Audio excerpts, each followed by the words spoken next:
united for the first time in centuries. Actually, the main reason The whole region is gonna kick your ass on You normal. know, we have three We're gonna haunt you all over the land. we have three beautiful. We're gonna carry out operations. We're gonna be acting as sleeper cells for our government. Jesus. Nobody's gonna take you out because you're gonna die naturally very soon. Take your meds, take your meds, take your meds, take your meds, take your meds, take your meds, take your Why meds. Israel is all the time begging for It's okay. We're not begging, we're kicking ass. Isn't it amazing the way it's breaks down a country 10 times its size? Yo, Alan, I watched a video and A remarkable victory. I'm amazed myself. Alan, It I can watched. only be done with the help of Wait 1 second, no. all Hey, have praises you got any to God. daughter, No, wait 1 All second. praises to God. Can I speak to Alan? Handsome guy, can I don't think they're going to lose. Well, if Mr. Yarbash stopped talking to normal, then I can get a word with Alan. normal. Have you got any daughters? Oh my God. Alan, I watched a video in the capital of Armenia, Yerevan, right? Yeah. Yeah, in Yerevan, they would open houses to accept condolences for Ali Khamenei, the supreme leader of Iran. Oh, really? Yeah. You know why? Likely. Because all the It's true, though. because all the Persians, they get married and they do the traditional, oppressive Muslim wedding, and then they go to Armenia and do the regular wedding with the actual gown and the drinking and dancing and everything else. Yeah, that's why. So, What's an oppressive Muslim wedding? Sounds like fun. yeah. But I always like to talk about the Anthony Bourdain episode that he shot in Armenia. That was one of his best episodes. I thought it was beautiful. did you ever see the when Conan O'Brien went to Armenia? No, I will watch that. I will Oh look it up. yeah, it's the whole thing. It's hilarious. But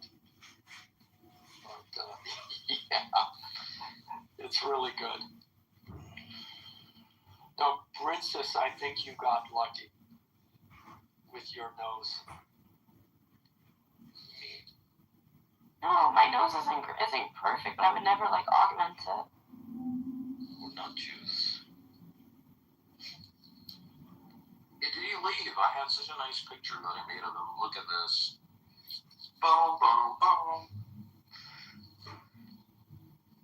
Look, guys. Like Grok AIs are actually really fucking good. I like them.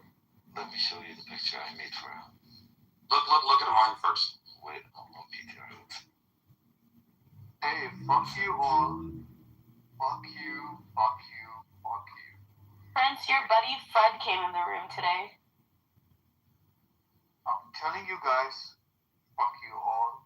Fuck you, fuck you, fuck you. I repeat, fuck you, fuck you. Yeah, Freddy PTR. This is me and the Tunisian guy at that. Jabeli the tranny lover. Yeah, but I thought the guy behind you was supposed to be Goo. Yeah, they look like. I told him. yeah, but Prince, I can also tell you, if there were people offering condolences, I hate people who don't speak proper English right now. leader, it's probably the minority because the current government is very pro-American, so they're not going to say anything. Yeah, nobody gives a shit about your. Soon I'll hopefully gone as we start kicking out the Americans. I don't know why people give their political views on this app. Al-Shabaab, I hope you're paying attention. How to kick out colonial powers from your region. The entire world is colonized. You can't kick out nobody at this point.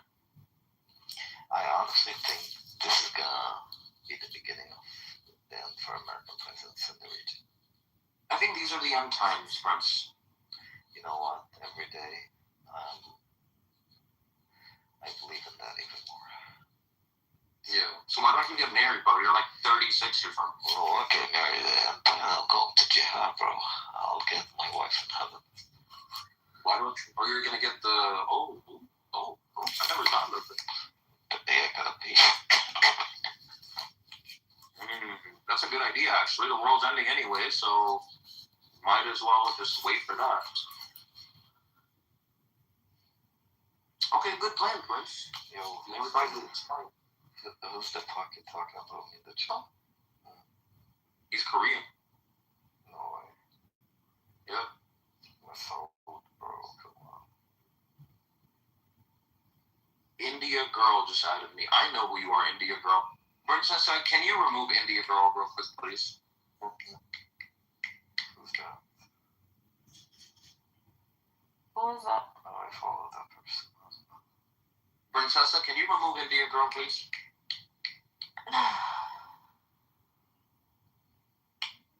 Chop, chop. No, don't. I'm back. Nigga, blood. Give a fuck. What are that weed? Come on, Mr. Steve, turn it off, please. Young bleed. Y'all hate, man. Thank See you. haters in the background. Oh, if you're gonna play Louisiana shit, can you play Webby? I got that. And all you need to do is just play the first little verse, and you can cut it off. Can I play G shit? It is it's Webby. G shit. Can I play Webby? No, can you play? Are you gonna adhere to your guest, or you want to be just the only person playing what you want to play? No, Warren G. Can you play Webby? I got that. Oh, wait, are we rapping our hometowns right now? Before I play somebody else's shit. How about that? Can you just play the song on pump? Like, for real. You just played that bullshit.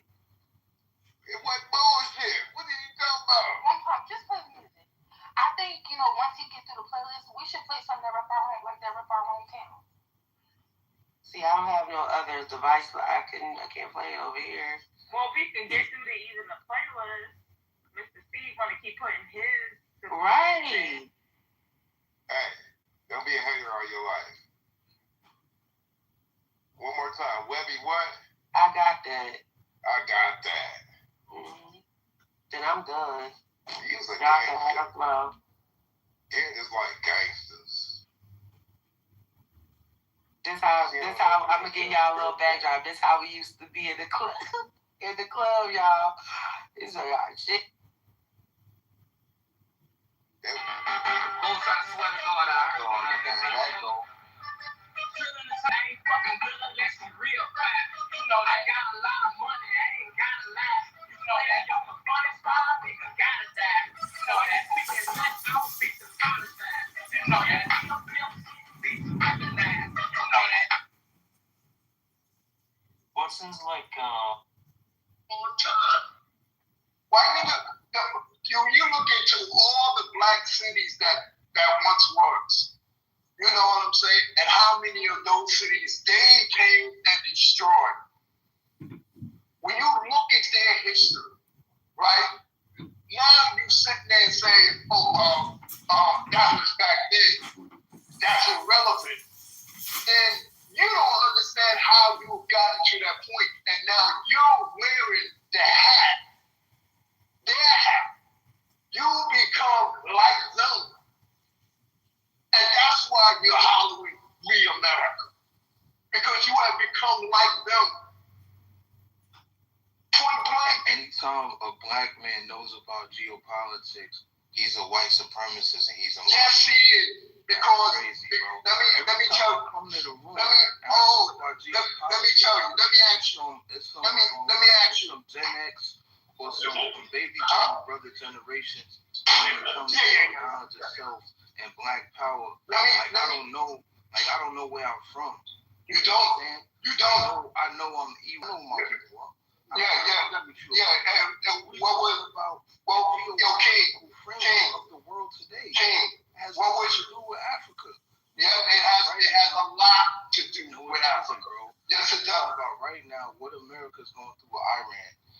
What Iran is doing to attack America. And if you don't want to face that, you're not a warrior, bro. Do you know? Control. Let me ask you this. Do you know, my brother? Do you know? Do you know that history? I'm talking about the war, bro. I'm not talking about and say, do you know that history? Some things. Then you know. Some things about the Ba'ath Party. Let me enlighten.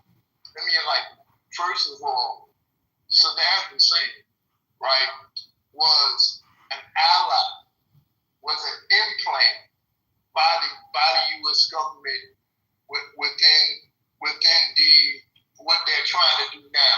They're hoping that they can find somebody that can lead Iran away from their government. I'm like, hey, if you understood the history of religion and how it came about, you would understand the trick or the mind game that's being played with us. But Saddam Hussein eventually got so big, you know what I'm saying, that they had to kill him. Point blank, they had to kill him.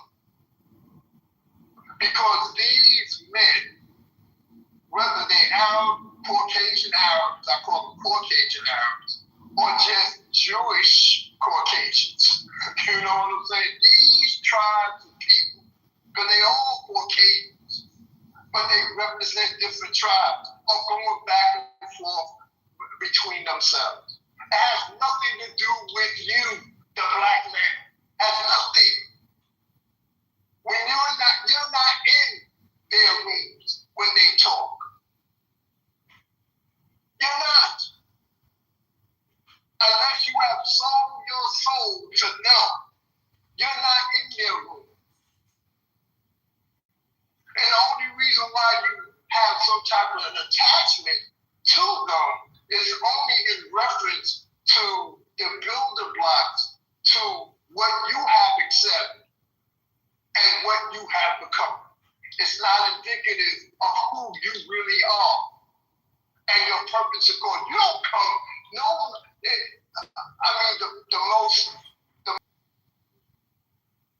is no, that is when you're on the wrong path. You was created for a purpose and a cause, not to find a purpose, not to find a cause. But you can't hear what I'm saying. And so you are lost in the shuffle because you think they represent what you have become.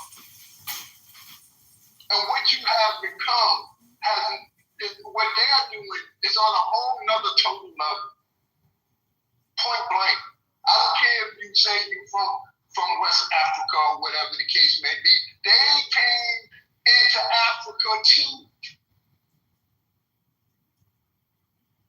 Got you worshiping a white Jesus. A God that don't look like you. You worship white Jesus? I don't worship white Jesus. No, you don't have no religion now. But I ask you, is a society, because in their courts they have a big sign that says in God we trust. Do you think the laws of the land is God's law or man's law? Can you answer that question?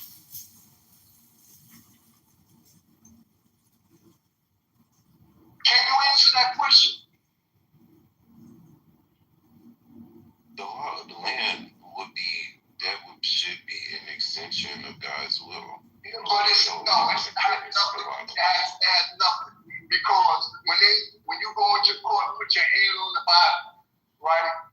You know what I'm saying? And they talk about God we trust, but then they are allowed to kill you.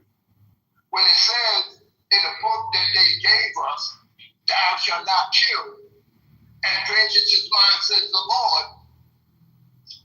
What are they doing? You're not living under the Creator's law. You're living under the laws of gender arguments between one another. Because it's being led by men. Point blank.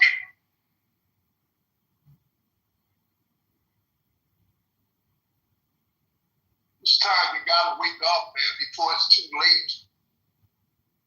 Because there's a point where it's going to get to where there is no return. And then you lose your soul.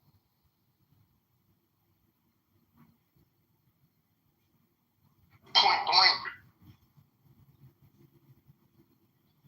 You think you need to wear their hat? Because that's all it is. Alignment with person just wearing their hat. It don't represent you. You think when they have their round table, you're at the table? Hell no. Give me one man or woman that's at their table that looks like you. Give me one.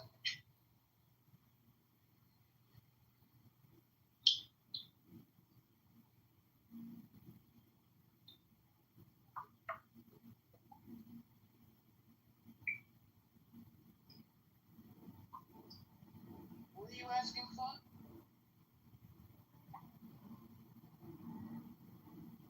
And if there's one at the table, right? When they at the table, I'm a man here. If there's one at the table, I'm gonna let you answer the question. If there's one at the table, that one at the table is a sellout. And our race is in the habit of living a life whereas we're inclusive of everybody. But you don't see that in the Korean neighborhood.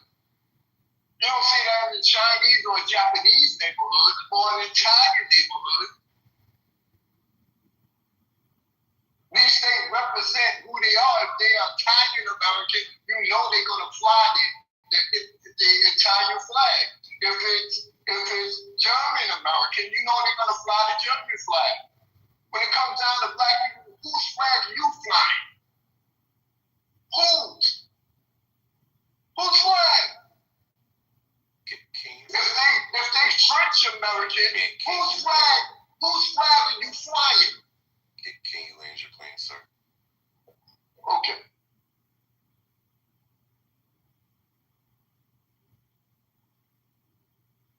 Not sure what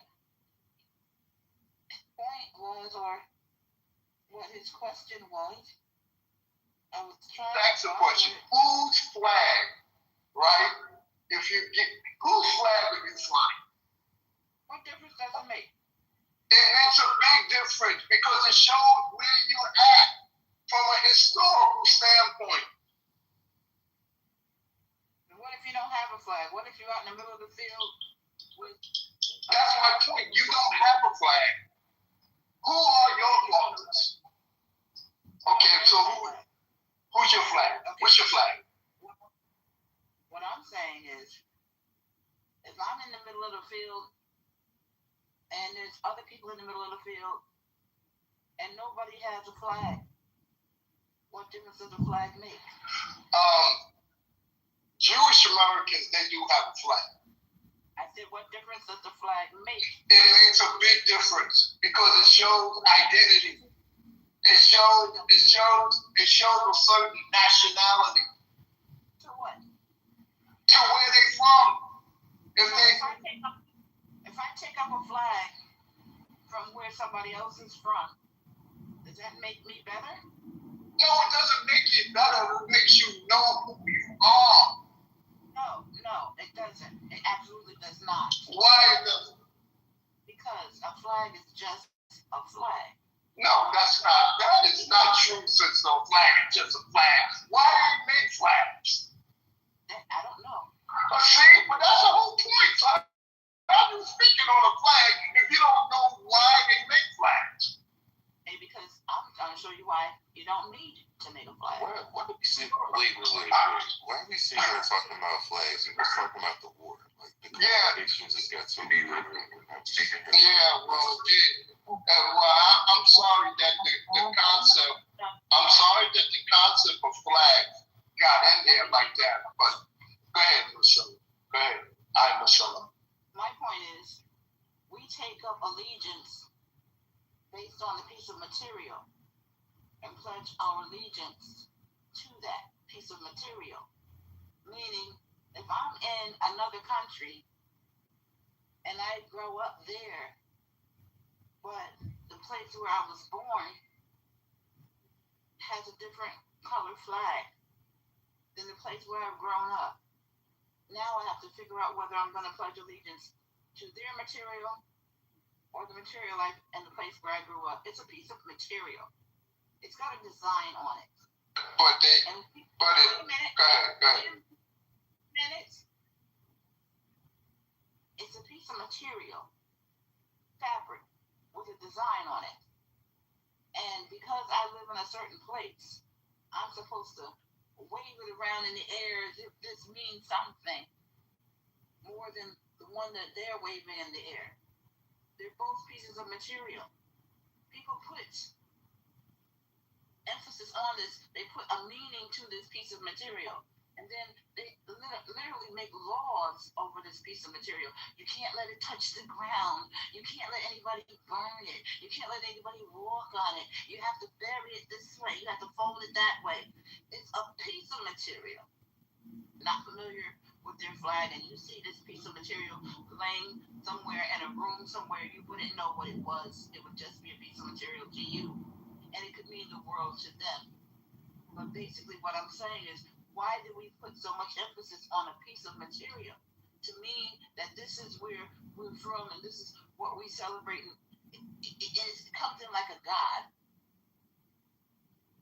And then you have to really look at this piece of material as this is what I worship, this piece of material here. And I have to go through the battlefield. Somebody's holding up this flag while other people are shooting bullets around it. So we have to think about, why is it we have loyalty to a piece of fabric for a piece of land that we don't own, that we can't control, that has no allegiance to us, but we're supposed to have allegiance to it. So yeah, I know what the flags are supposed to mean. But I'm missing. Wait a minute, I'm missing. You lost me somewhere. You lost me. Yeah, What do you mean? You let me finish. Maybe. But you're not heading that way. I can tell how you talk. All right, go ahead. Curse me out. Go ahead. What I'm saying is, you went on for a minute, and you have your right to your thoughts, and I have my right to mine. And all I'm saying is, let us question why we go marching into war over a piece of land or fabric that we can never own, that we can never really put real meaning to. Are you talking about black people, or are you talking about Caucasians? Everybody. Everybody? No, they have their agenda. If you listen to how we sound, they have their agenda as Caucasians. Even the 1% of them, they have their agenda of why they're doing what they're doing. Point blank, you cannot get around that. When you went to public school, right? If you went to public school, you didn't pledge allegiance to the flag. You didn't pledge allegiance to the flag. Absolutely not. Why would I? Y'all didn't say no pledge of allegiance, because when I went to school, you had to pledge. When it was first, second, third, fourth grade, fifth grade, we had to. First thing we did before class started, we had to pledge allegiance to the flag for which it stands. Huh? No, we didn't have to. You could if you wanted to.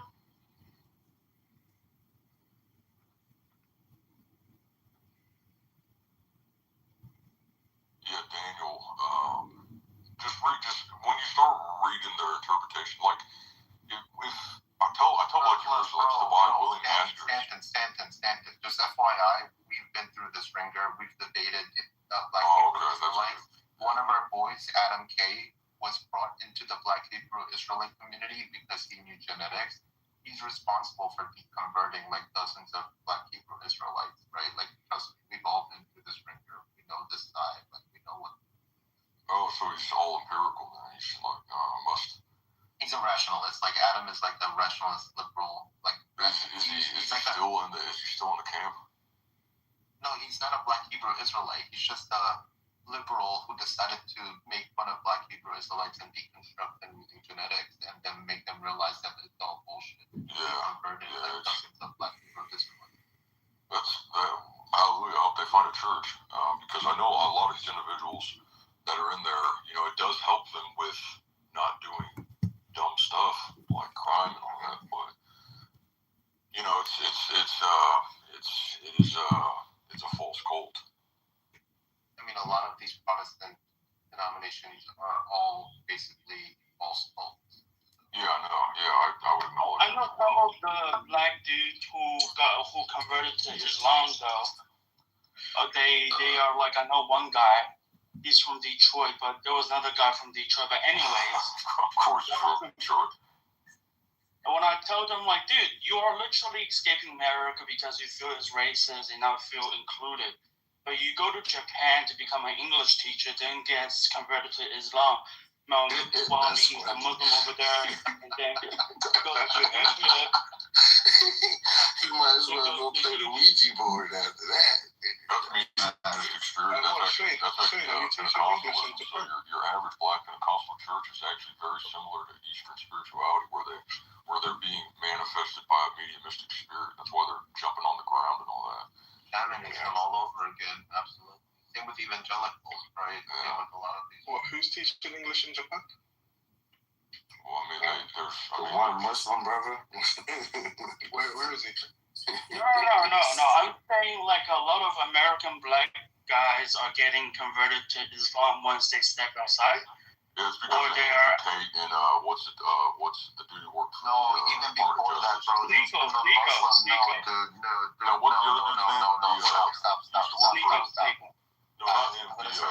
stop. Stop 1 second, bro. This is like a very modern understanding. Blacks have been converted like the Nation of Islam.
asking for blessings of health, wealth, love,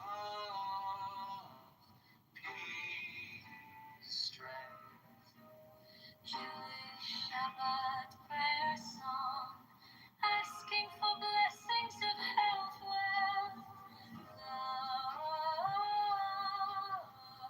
peace, strength.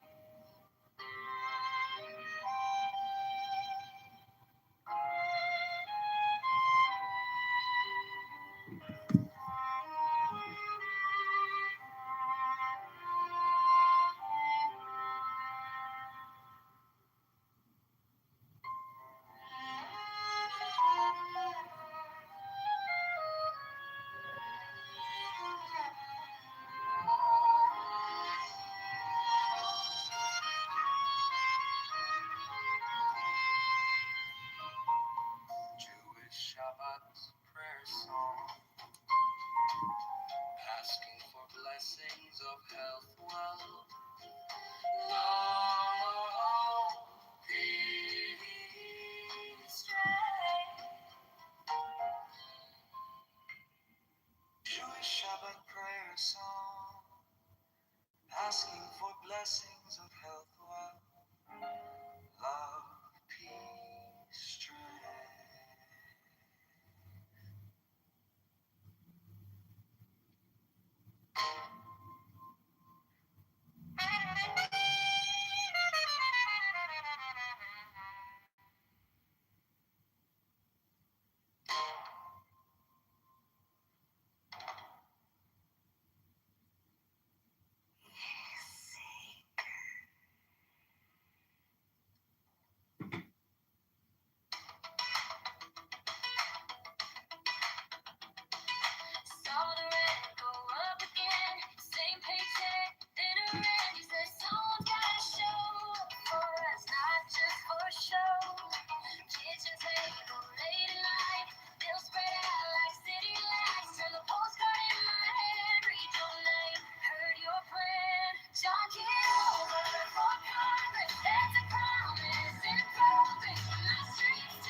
voice than 100, let it echo today. We're bigger together than we'll ever be alone. Send someone like us to bring our voices home.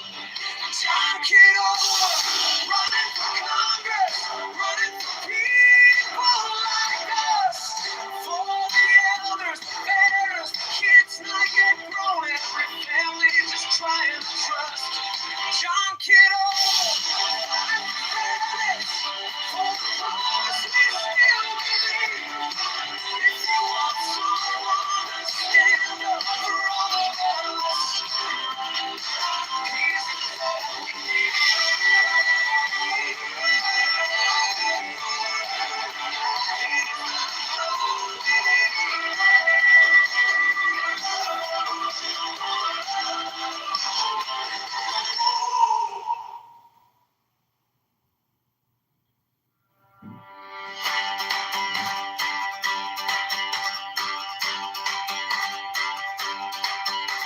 Name on the sign at the corner, name on the lips of the crowd.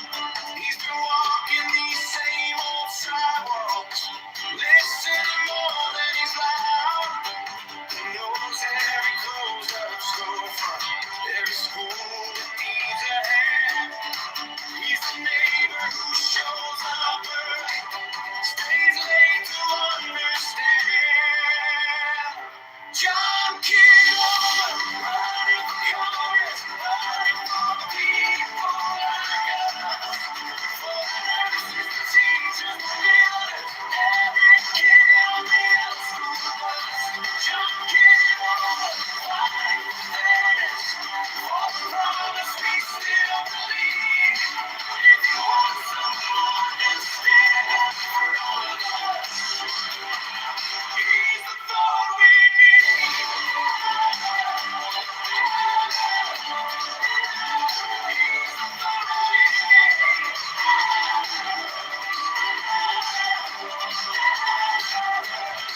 He's heard you care from the sinners. He just smiles, rolls up his sleeves, says this place is worth the effort. More than slogans, more than speeches. From the diner's early coffee to the factory's midnight shift. He's been asking a simple question: how can we start to fix this? John Kitover, running for Congress, running for people like us. For the farmers, the dreamers, the small towns, every worker on the morning bus. John Kitover, fighting for fairness, for the promise we still believe. If you want someone to stand up for all of us, he's the vote we need.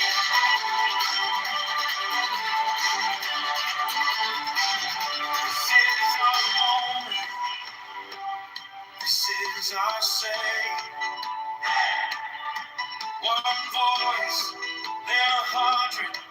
Let it echo today. We're bigger together than we'll ever be alone. Let's send someone like us to bring our voices home. John Kitover, running for Congress, running for people like us. For the elders, the parents, the kids not yet grown, every family just trying to trust. John Kitover,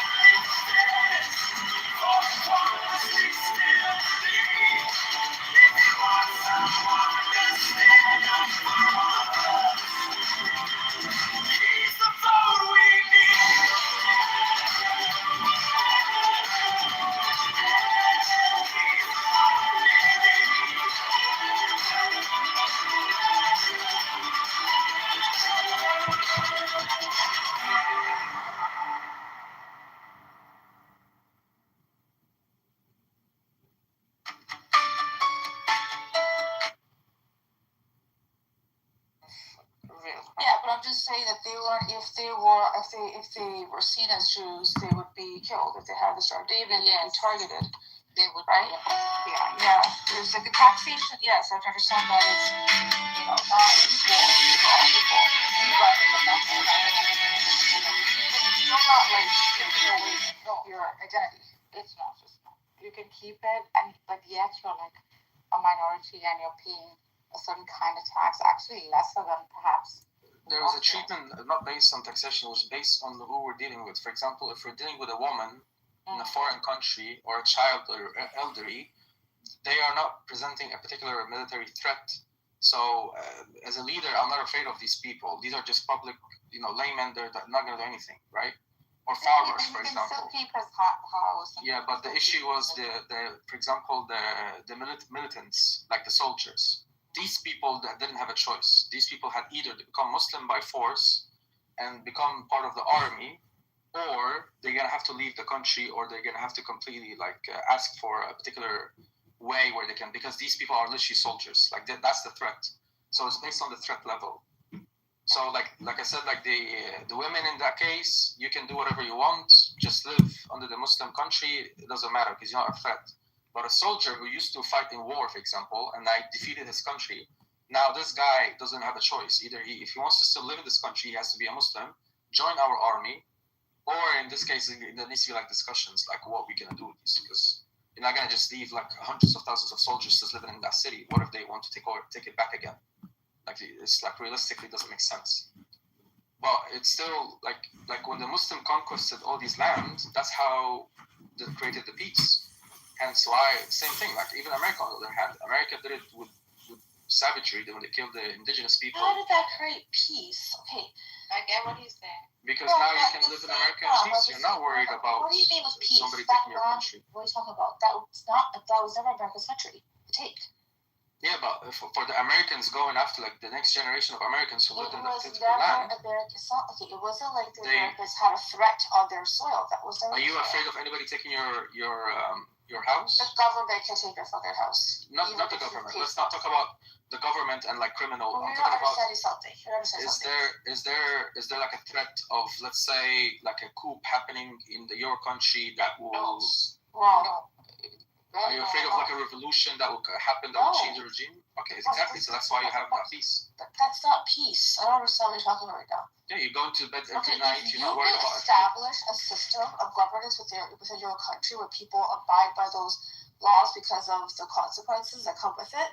That's one thing, but that's not. We can do that internally, but externally, you cannot do that. Problems have been caused across the world.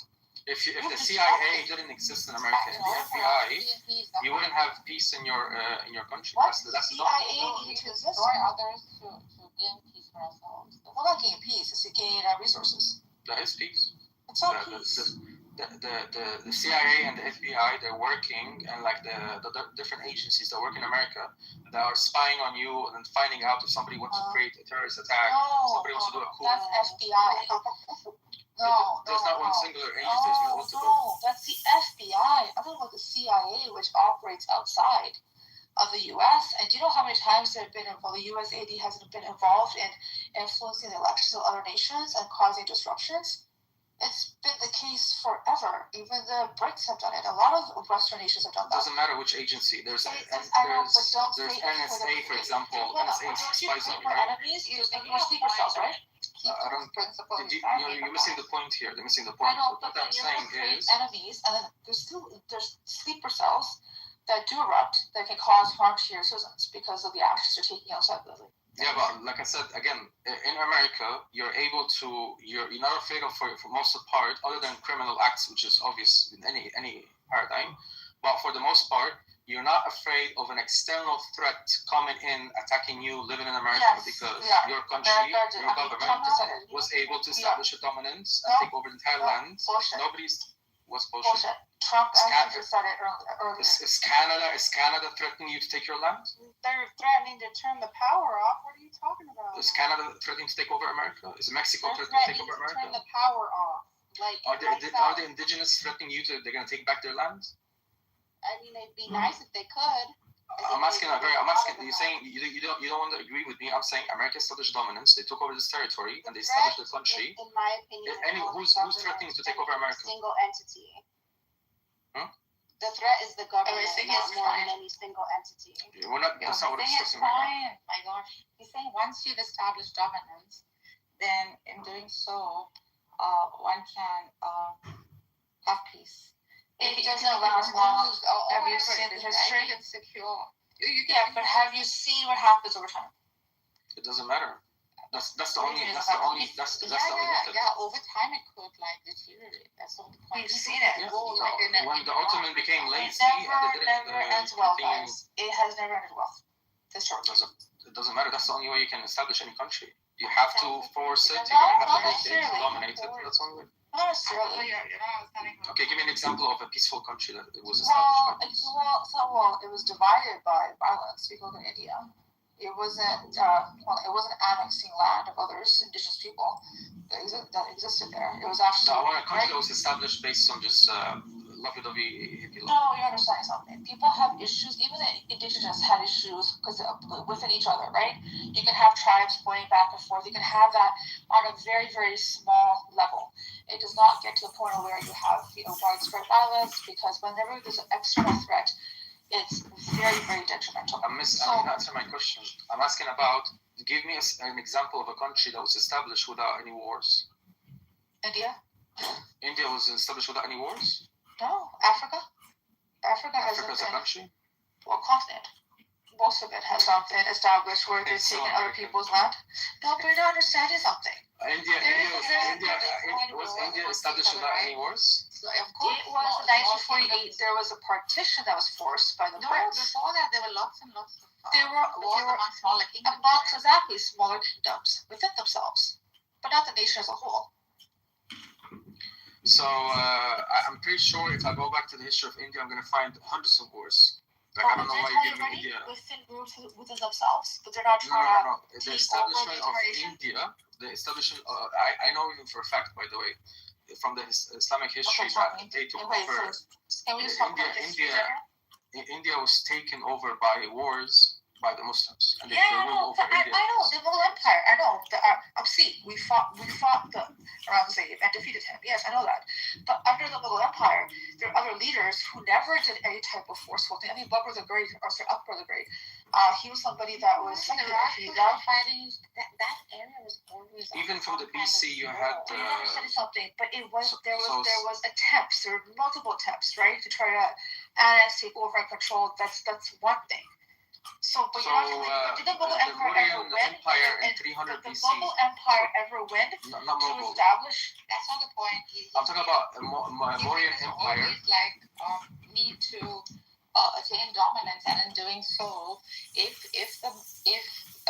those who dominate are like peaceful, good, cater to the well-being of their people, the collective, after they have attained dominance, that area will flourish. This is what he's saying. He's saying the starting point, however, would have to necessarily be some kind of like this. Exactly. So Mahainapads in 600 BC was 16 major kingdoms, and then they frequently fought each other. That's in India. Then you have the Magadha expansion, and later on Mauryan Empire in 300 BC. Then the Kalinga Wars in 261 BC. Like any country you're gonna bring is always been established by wars. External, internal. Internal. I never said external. So was India divided by those different tribes? It was 16 different major kingdoms. They used to fight each other. I know. Yes, I've already established that. Yes, there's going to be fights within any nation, right? So in this case, you need to concede your point. There doesn't exist a single country in history. But India was not established. There was no fight with another. So do you understand my question now? My question was: Is there a single country that ever existed in human history that was established without war? It's not established. It's not established. It's something established. Again, you're. Okay. India was hold on for a second.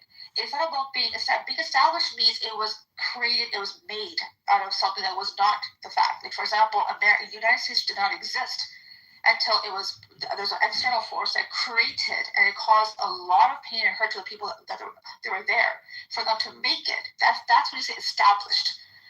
Correct? I'm not Is talking there about a single country that was ever established not that established. exists There's today or in internal history? conflicts. Listen to the Internal question, conflicts. please. Ace. Is there a single country in history that ever was established without war?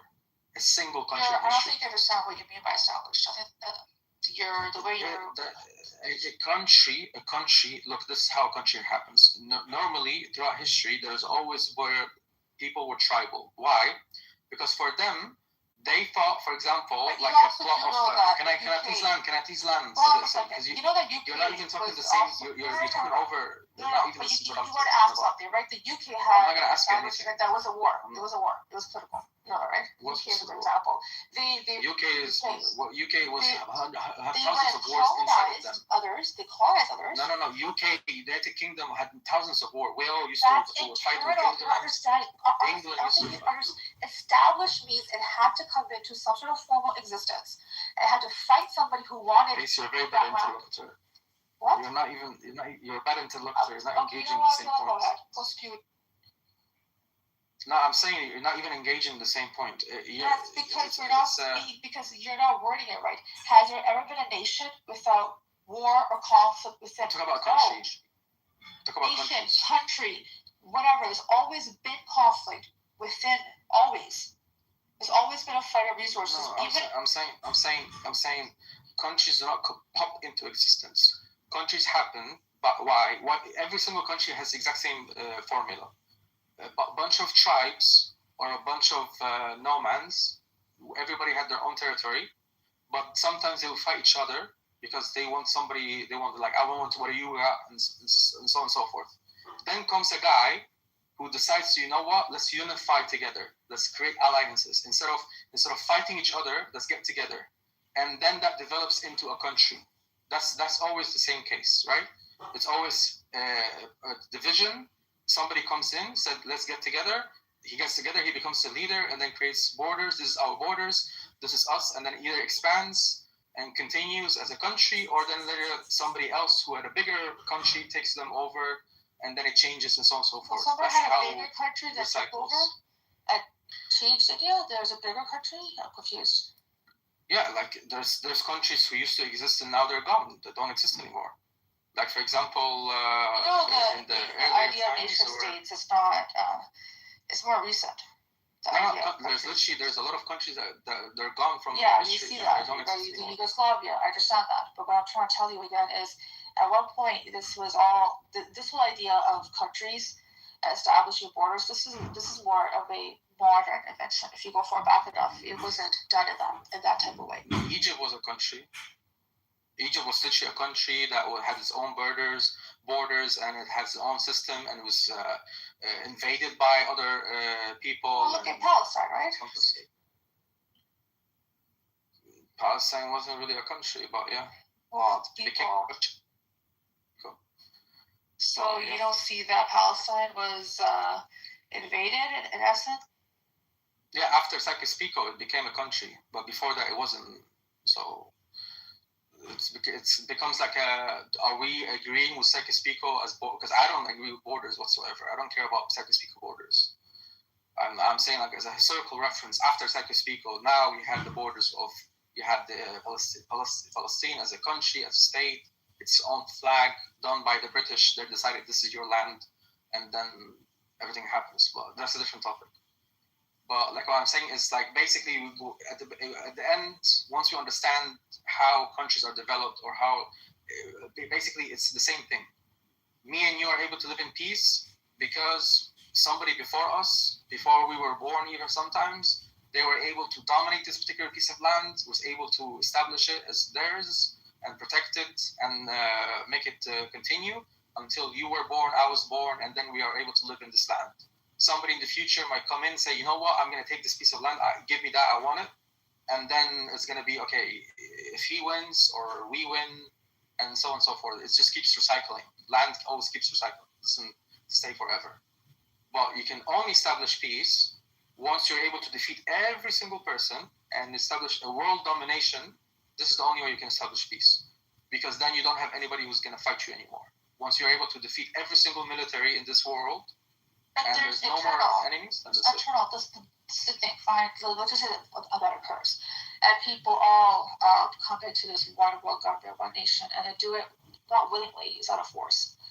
There's always going to be factions that will grow quietly out, and they will try to fight back because of how things were done. It's not without choice. It's better to have the borders and people to live and have their, internal conflict is always going to happen. Like, this is not. I'm Yeah, not saying that once we do this job, then we can go and sleep. No, you're going to have to continuously have supervision, checking. That's why you have agencies. You're going to have the exact same system. You're going to have to find out if somebody's planning a coup, because people are evil. Evil exists. Criminals exist. People are going to want to take over. Some people gonna the same way. The same way when you go down the street, you're getting robbed. Right is right. For you, right is right. Is that how you feel? The what, sorry? Right is right. The most for the right, if it's done with the right way, for the right reasons. If it's done with the, like, for example, for greed, then it's not. But everybody has their own their belief of what's right or wrong. Right? Yeah, everybody has their own moral system, but I'm claiming that mine is the perfect. No, you're saying the most powerful, the most that would be the most powerful military, right? That would be able to establish dominance, right? So that means you believe in might is right. So whoever can do that wins, and it's fine. No, I'm not. No, I'm saying there also needs to be a particular backbone, which is, let's say, a reference. Like, I'm using the Islamic reference here. I'm saying I want to establish an Islamic dominance, and I'm going to use that as a guidance of how to rule over. If somebody else say I'm going to establish a world dominance, but I'm going to use the Christian model or the liberal model, I'm not going to agree with you in this case. That doesn't fix my problems. It's only going to cause problems. Because these are man-made concepts, they're always going to create problems. Read The Clash of Civilizations. You'll get to really see, if you haven't already, why we end up where we do. Clash of Civilizations? Yeah, it's a really great book by Samuel P. Huntington. It's a really good book. Yeah. Yeah, I mean, if the issue, I think, it starts from Europe when they started promoting this nationalist movement that caused more chaos than ever, because now everybody believes this is my land, my border, my blood is worth this particular piece of land. This particular nationalistic ideologies, I don't agree with it. I say this entire planet is for all humans. We're supposed to move around whenever we want to. There should be no limits for our movement.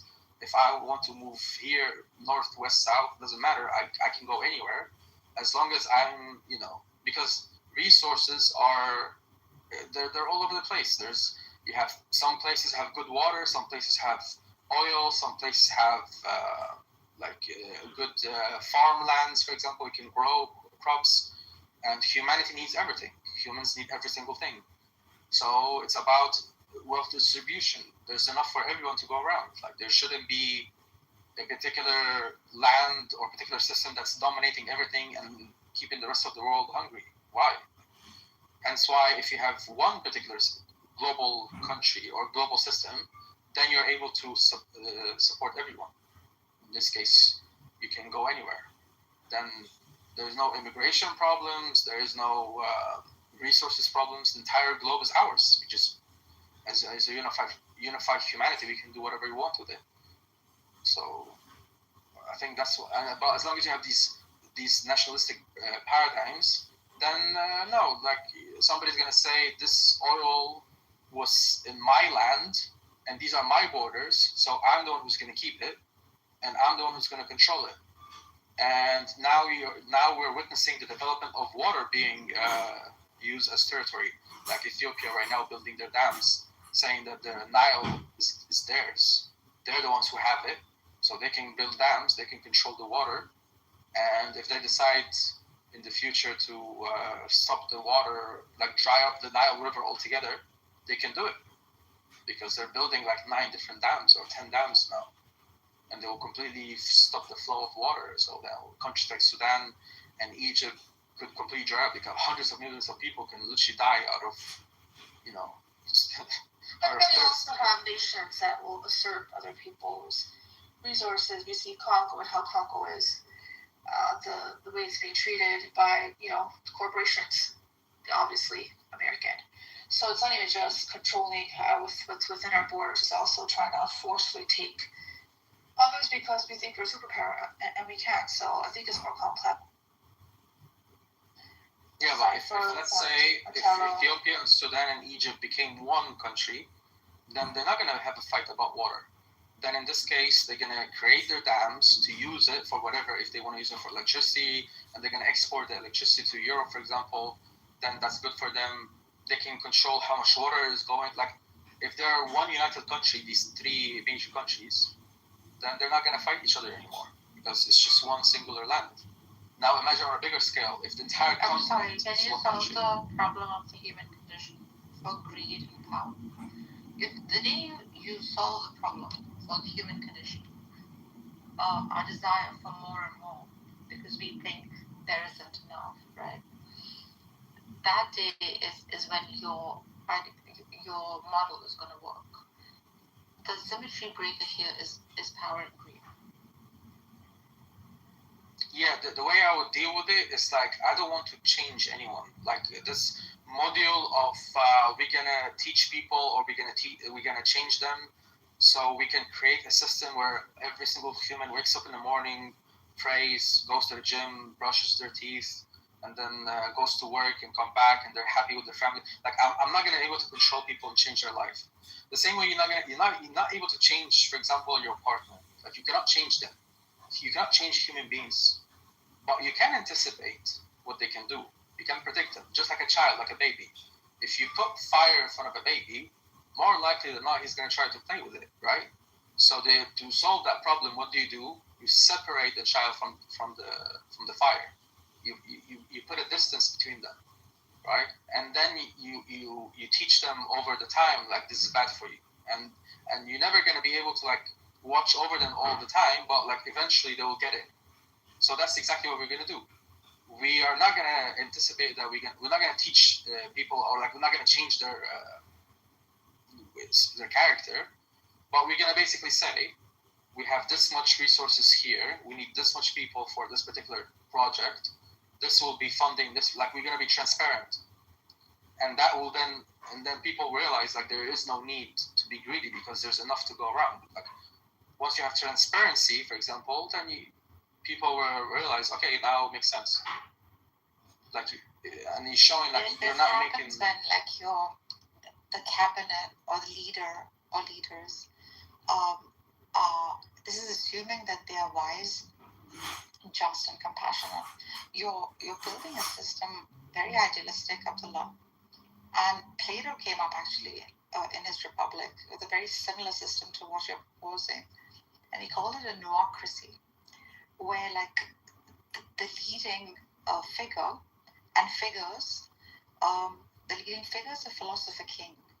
So what he meant by that was the wise man. It's the rule of the wise, right? And the cabinet under him, who administered people too, had this particular quality of wisdom. And in doing so, they knew what is best for their people. So this is a non-democratic system of governance. Of course, you can refute it. It has its flaws. It wouldn't allow for like, every voice to be heard. But basically, it's saying that when you allow for every voice to be heard, some of who may have like lower intellect or just not wise enough or dominated by greed or power, the smaller people, they make wrong choices. Like Trump, for example, is one such choice that has come out of like a democratic system, for example, right? It was not a wise decision, one can say, right? And then those who elected him, namely the majority, would say, no, this was the best we had. So what a philosopher king does is he eliminates this whole process, and he becomes that voice of wisdom, mercy, and compassion, and justice. Now, is it possible? By the way, this was also what the Iranian Vilayat Faqih was built on bureaucracy, supposedly. But we can see that this too somehow fails at some point, right? Because there's always potential for corruption that seeps in at some point or the other. So. Yeah, like this is why I'm saying, like, here's what it is. I cannot pick and choose my population or what they're gonna like or what they're gonna do, right? I cannot pick the ideology of the nation, like of hundreds of millions of people. But I can pick and choose who's gonna be right next to me in, let's say, in the leading process. So I can pick and choose my government, I can pick and choose my judges, I can pick and choose my Senate, I can pick and choose these people who are gonna be officials. And how I'm going to pick and choose, I'm going to pick based on ideologies.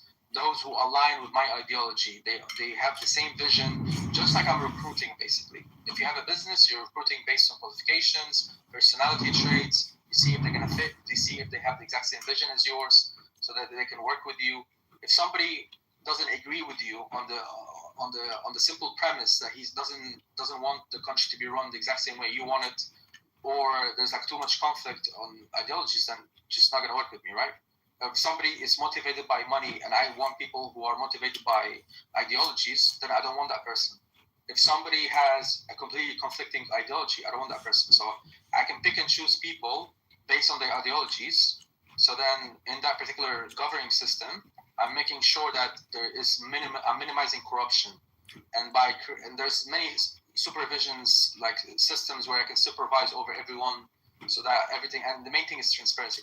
I think transparency is the key factor that's missing in current regimes. Like, for example, like look at these negotiations that are happening right now. Like even these Iranian-American negotiations or Palestinian-Israeli negotiations. Why they're not being televised?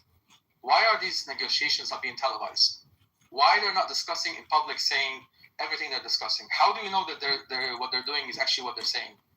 Like, for example, when Oman in 26th of February said that Iran was apparently very willing to do everything to minimize the nuclear programs, even said they're not going to collect any more nuclear, uranium, and they're happy with minimizing their enrichment programs. But why, if that's the case, then why not being publicly discussed? Why not showing, for example, to the public, this is what we were talking about, and these are the negotiations going back and forth? What if actually what's happening in negotiations, Iran went on a table and said, we actually got pictures of Trump having sex with a baby. And then they said, okay, end of the conversations. We cannot have, like, what if they're scammers, for example? What if they're actually negotiating about money in this case? They're saying, hey, give us some money instead so we can let you, like, how do you know if there's corruption or not? There needs to be transparencies. That's why these negotiations between countries need to be televised, need to be shown. And that's why, for example, the Rasul alayhi salam, when he was negotiating, it was in public. Like Sulh al-Hudaybiyah, use it as a reference. Sulh al-Hudaybiyah was done in front of all of the Muslims. Everybody knew exactly what's happening. Even those who were not happy, like Umar ibn Khattab, he said, why are we accepting these terms and conditions? And why we're doing this, right? So negotiations should be done in public. So then if the other party is being deceiving or lying or using, for example, some kind of manipulation tactics, it's going to be on them. And it's going to be looking bad for their country. It's like, hey, look at the officials that you guys have elected for you to represent your country for these negotiations. They're corrupt people, and they're causing these negotiations to fail. So it's going to be on them in this case. So that's why, like, you have to have, like, transparency.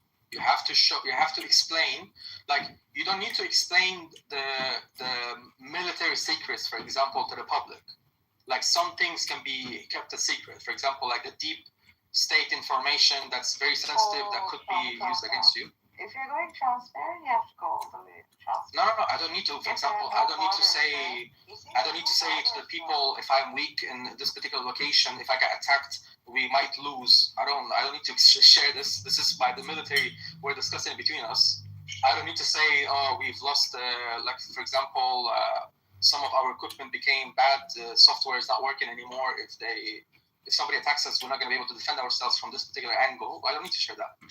But I can't share every single detail that's important for the people. Yeah. Like how much So you're saying, like, to generate, like, motivation, and to like bring about some kind of like inspiration. You don't like say every you don't 1 second, you don't transparently like give out all information.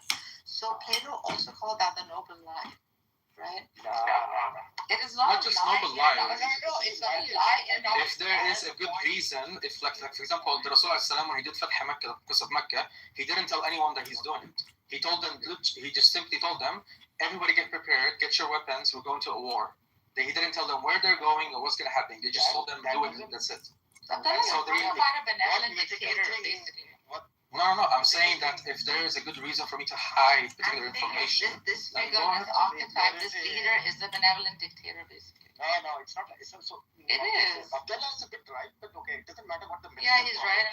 Quite we don't know. But the problem is that the current leaders, the Iranian leaders as well as the American leaders, they actually don't feel the responsibility that, or they don't want the people to know.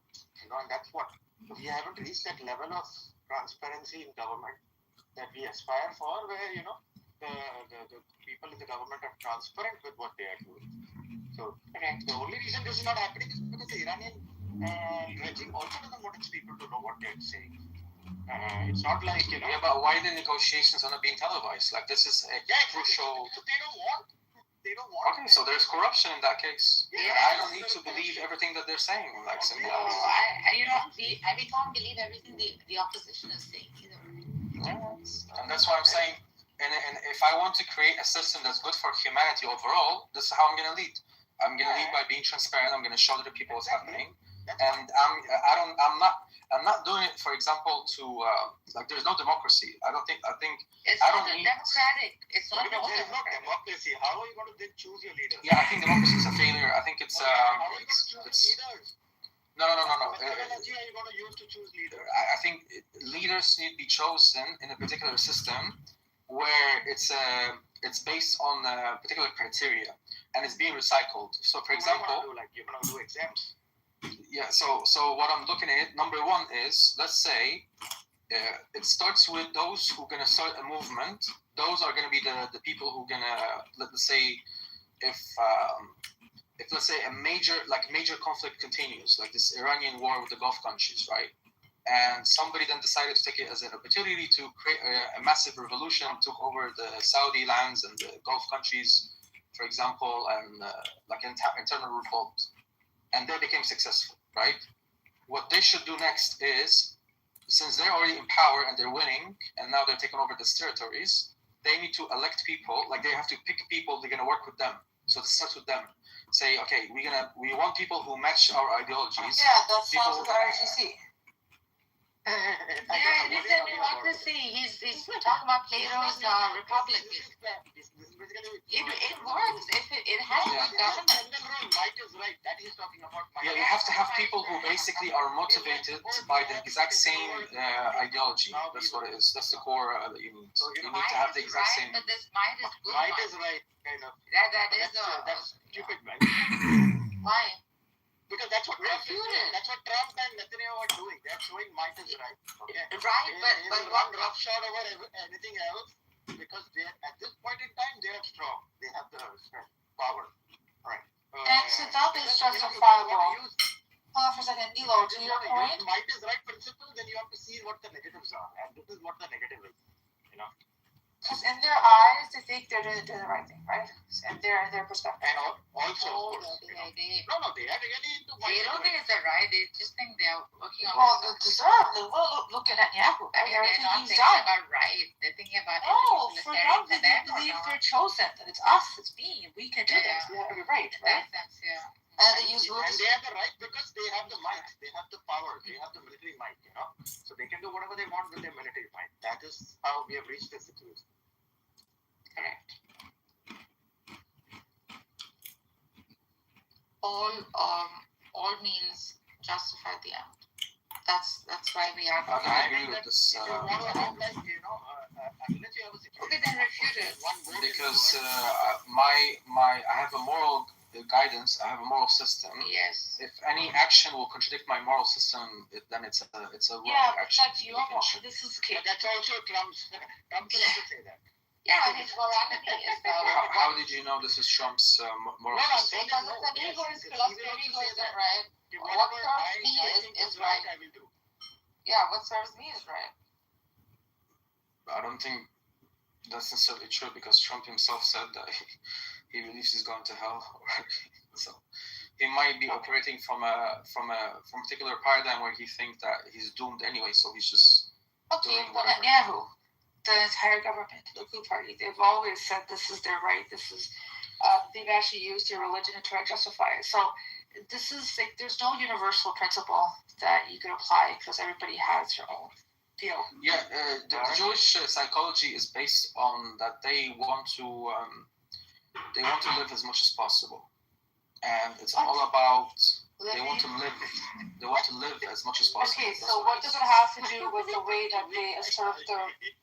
That makes no sense. So go and destroy. So yeah, I'll tell you. So this is why, like for example.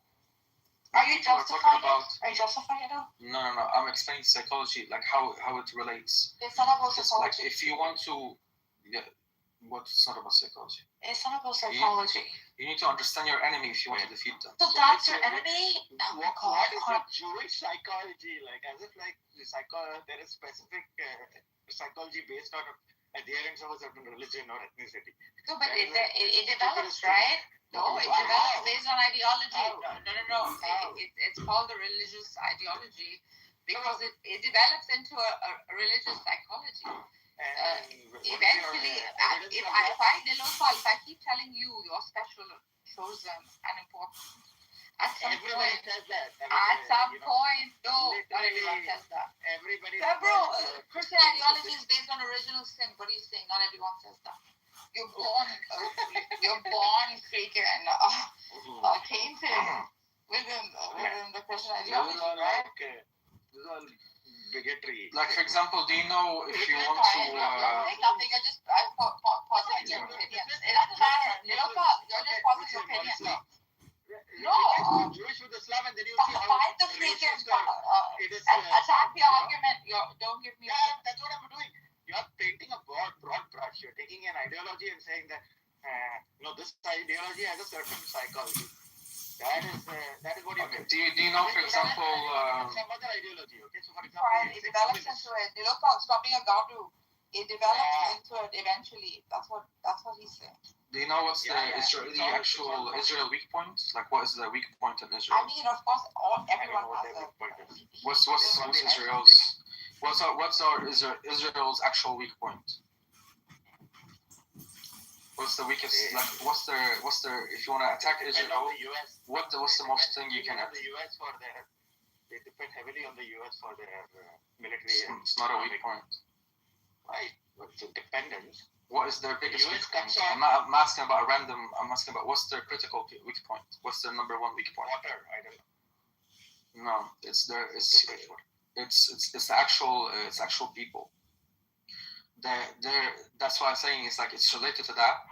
Their weakness is their people, because the number one, they're little numbers compared to the rest of the world. They're a minority, and they cherish their lives extensively. They care a lot about their own lives. For them, like for example, Muslims, they have the concept of shahada, which is giving up your life for a particular goal, whether it's for jihad or for your family.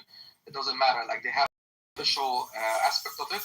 So for them, life is a purpose, and it can be used for a particular.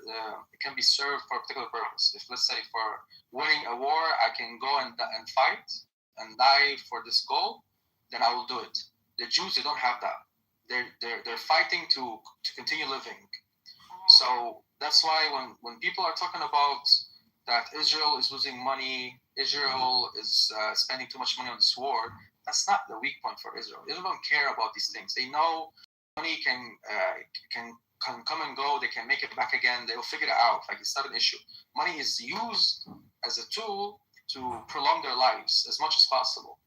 So attacking the Israeli people is the actual weak point, and hence why they're creating these extensive wars to push away all the threats. They don't want people to be closer to them. They want to be people outside of them as much as possible.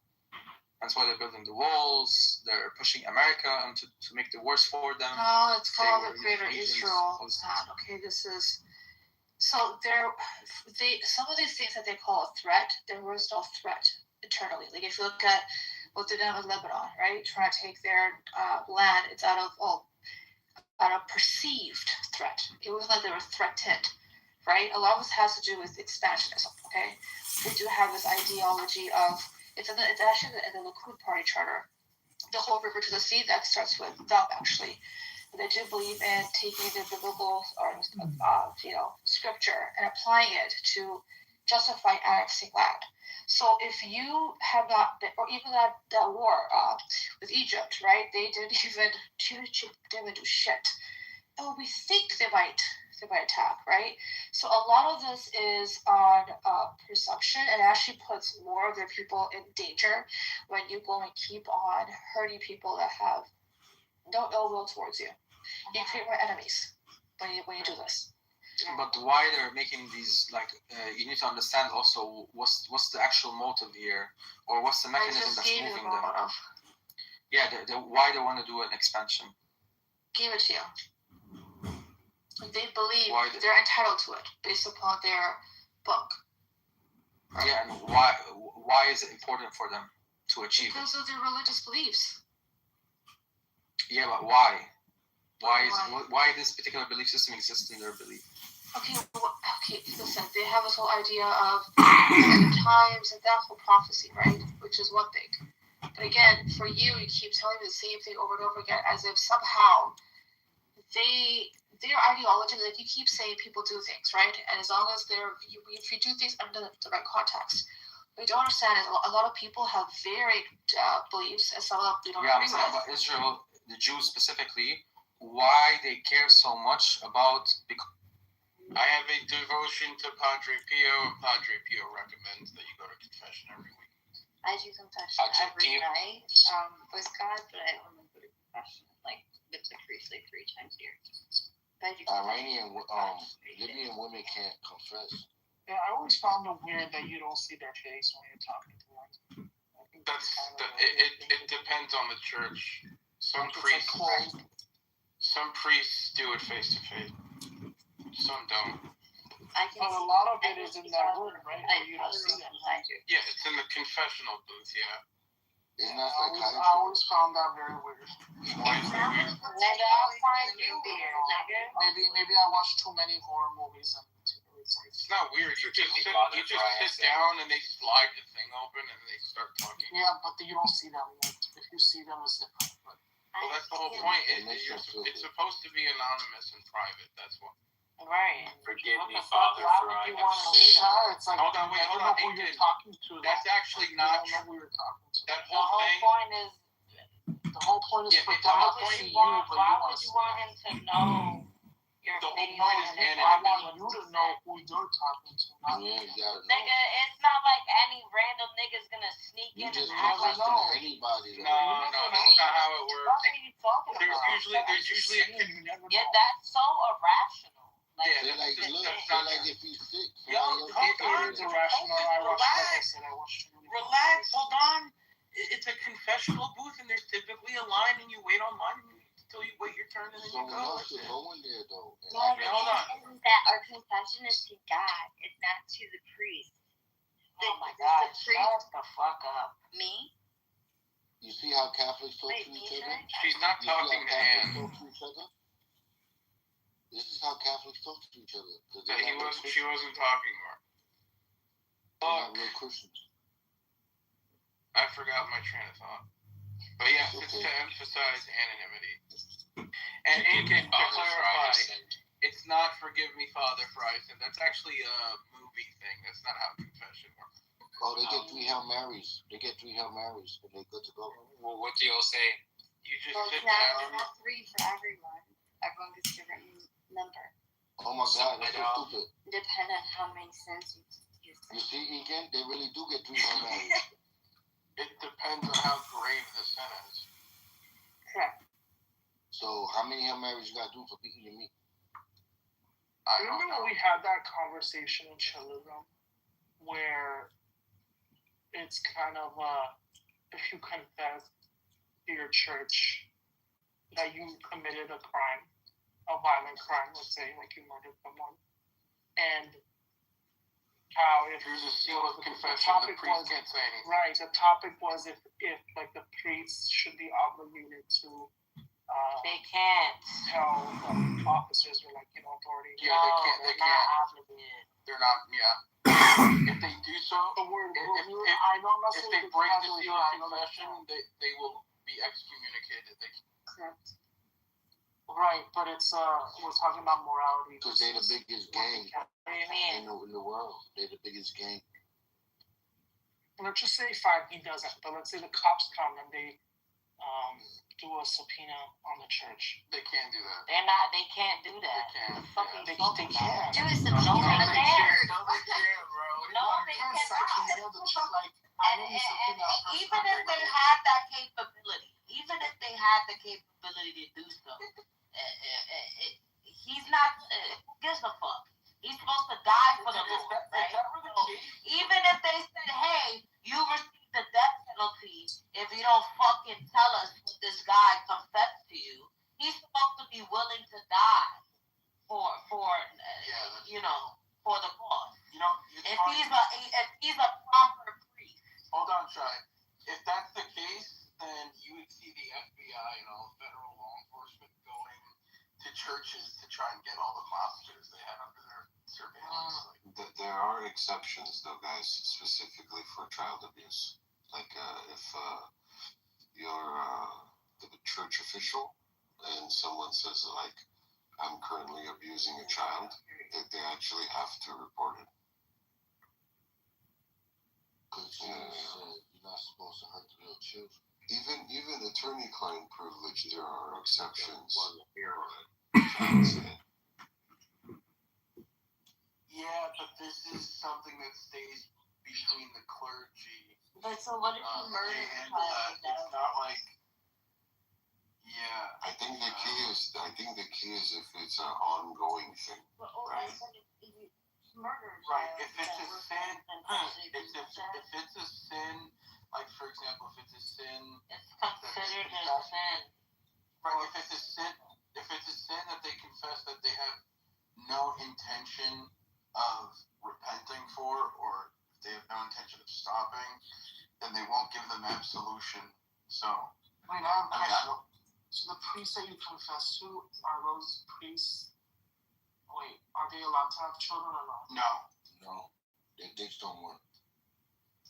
No, they're not. Nigga, your dick don't work. Married. No, but there's ones that do, right? Okay, so us, like me and Shai, we're part of the Roman Rite, the Latin Rite, which is the main rite, and the Catholic Church. Eastern rites, like Byzantine Catholics, I believe they can be married, but they have to be married before they're ordained. Once they get ordained, they can't get married. So it depends on the rites. That's why they be touching little boys. So imagine if you go and confess that you killed the priest's son. Like, what are they gonna do? He's gonna be a fake priest. These fucking hypotheticals are just retarded. I'm just The law or the group that stands for everything. It's considered like a sin for a priest to it's a moral people. sin. It's not. Yeah, so let's just go based with the hypothetical though. If a priest had a son before he got ordained, or a daughter, and he got ordained, and he's listening to people's sins, if someone comes and says, "I killed your daughter," The same rules apply. Yeah, the same rules apply, and him as a priest, right? He's gonna have to forgive him. Right, Yeah. and priests can't have children. Hey, But so that I have a question then. So if they are married before they're ordained, what if in the Eastern Catholics, I'm not privy to, so I'll look that up. But like, if they got married and had kids before they were ordained, is that okay? Yes, that is okay. Yes. Can they have children after they're ordained? They cannot have children afterwards. Only in our church, if you go to a priest Those kids will be considered bastards. and you tell them that you killed somebody, like Like it's your the same kids? thing. Like they won't get involved. Or if a law authority comes in I and mean, asks questions. I don't think we really talk to our priests or Yeah, like that. We church won't. Yeah, we people won't like that. confess. Yeah. But Because let's just say they're if they real do. Christians. Yeah, real Christians. I mean, I think it would just depend on the dude. Some might snitch you out. Yes, we don't confess to the priest as in like What is we're talking to you guys like that's weird that you can see the face. No, because we're talking to God. your hope in terms of the impact? So, do you guys think it's common for Catholics to go to, let's say, a church further out, so the priest won't recognize their voice? Yeah, Catholics do that all the time. Yeah, that makes sense. Yeah, Because I mean, like, bro, my voice is. There are people who have like habitual sins, and they don't want to keep going back to their parish priest for the same sin, so they'll go to another one. You see how they run around God? Look, let me just say this, Joe. As a Jew, they always told us this. If you steal, you act like the camera's looking, you start creeping around. They say All you they should told act you like to that. do is They suck say the like, no, foreskin off they of say like you should act like that all the That's time. what the fuck They they say told like you. you should act like that all the time. How to Because suck God is fucking watching face you and all your the time. penis. He's confused. Settle down, settle down, settle down. He doesn't know.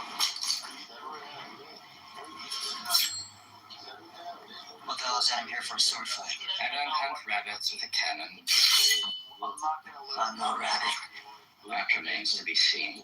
You're a Jew. Filthy. You're a black Jew. You're a walking off. That's what I get. Oh, your hairline is. Tell your body to be. How about that? Tell your body. God is watching. Watching you play with your asshole that night. From your so-called Oh, that you want to take another shot? really. You have to see this. Hot. I spit on you, Jacobus. That's spit on your my worth to me. You spit on my dick. Yeah, that's what you're worth.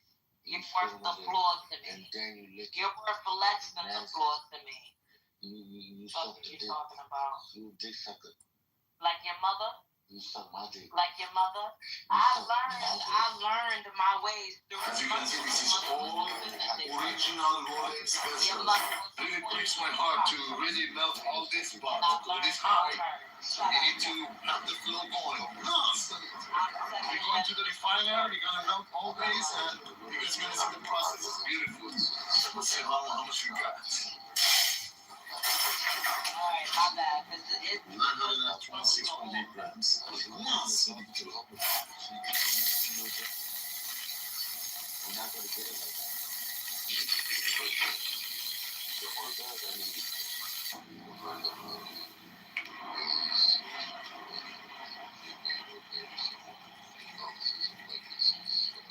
Let's go, baby.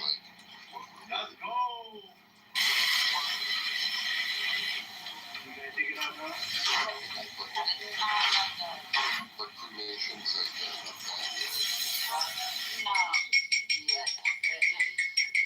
This time you don't lose nothing. Yeah, I know what you should Melt it. Sometimes some people they melt, they lose a few grams. So the question is it gonna be over 100K or under?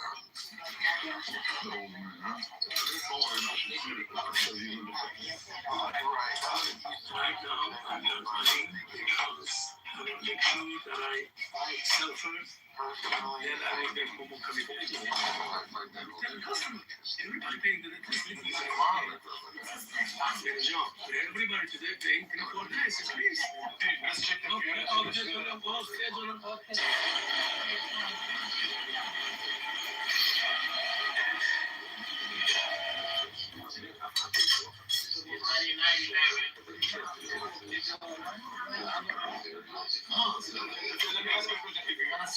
how much is the value now of this service? Can you tell me how much it costs to money?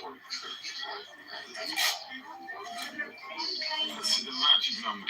Yes! I thought you were going to be over 100. No, it's a little. As you can see, this is all original Rolex pieces. Different. Like, during like the time like the Civil War, that's like when it changed. Like,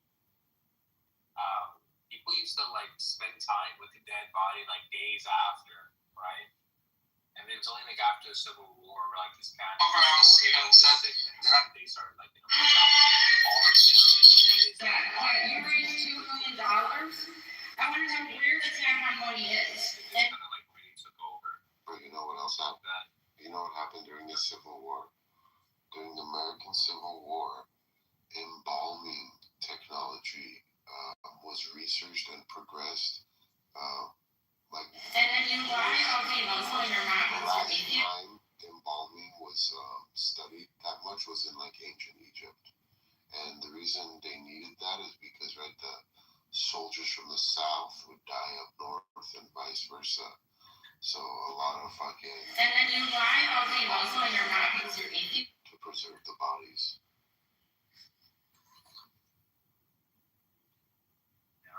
And it was the first like major war with photographs. I have this 5-volume set, photographic history of the Civil War. This is crazy photos, man. Crazy fucking photos. You say the most disgusting things that just make the question. I'll be completely honest with you. I think culturally, there's as you can see, God is saying to you today, my child. You guys, you do what we do. Yeah, stop projecting your perverted thoughts. If somebody tell you want to fight at 3 o'clock in the morning, you think they not perverted? Like what? Like you are not Christians in here.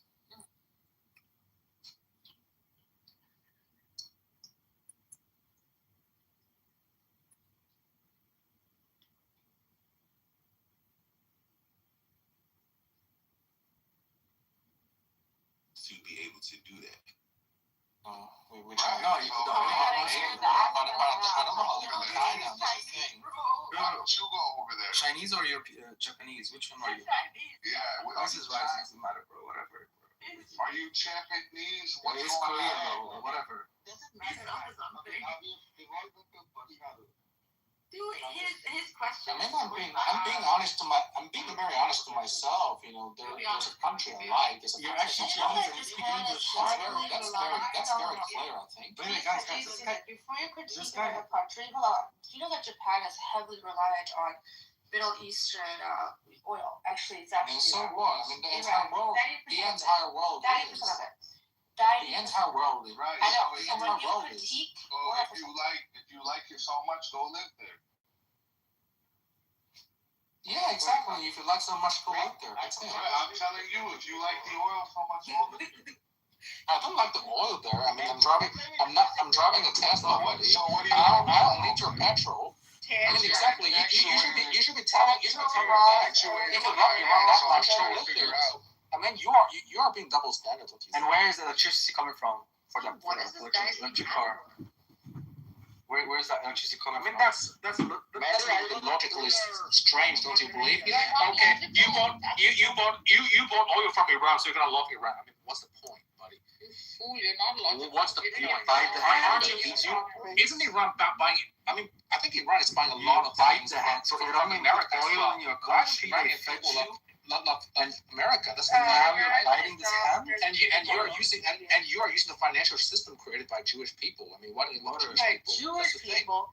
Jason, Exactly. drop your dumb ass. You see, you are being double standard. Oh, you use our oils, you have to love us, but I use a lot of it